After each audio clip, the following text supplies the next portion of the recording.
কি আছে আমাদের বাংলাদেশে? না আছে একটা ভালো ক্রিকেট টিম, না আছে একটা ভালো ফুটবল টিম, না আছে ভালো এডুকেশন সিস্টেম, আছে শুধু একটাই বিশ্বজয় কুরআন হাফেজ। তাও তার গুরুত্ব দিতে জানে না। হায়রে মানুষ, যেখানে ভালো কাজ করতে যাইবে সেখানে হারাম ঘুষের টাকা চাইবে। দিনরাত পরিশ্রম করে একটা মেধাবী স্টুডেন্ট তার মা বাবার মাথার ঘাম পায়ে ফেলার টাকা দিয়ে শিক্ষা অর্জন করে সিভি নিয়ে প্রত্যেকটা অফিসের পিছনে পিছনে ঘুরে, অথচ মোটা অঙ্কের টাকা না গুনতে পারলে চাকরি পাওয়া যায় না। আসলে বর্তমানে দেশটাতে চুরবাটপার দালালে ভরে গেছে। আর কত করবি মানুষের ক্ষতি?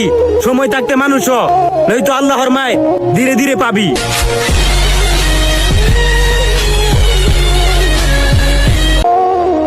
বাঁশের চেয়ে কঞ্চি বড়, ধানের চেয়ে বড় খই, নেতার চেয়ে চামচা বড়, তাহলে মানুষ বিচার পাবে কই?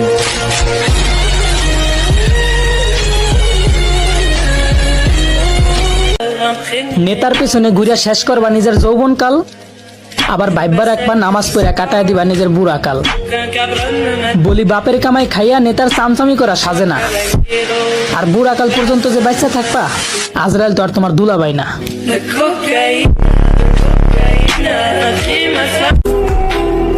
আস্তাগফিরুল্লাহ, আপনি ভাবতেও পারবেন না এই ভিডিওটা শেয়ার করে দিলে এই আস্তাগফিরুল্লাহ যদি একবার আপনার শেয়ারের কারণে যদি একবার কেউ পড়ে, তাহলে আপনার জন্য তওবা হয়ে যাবে।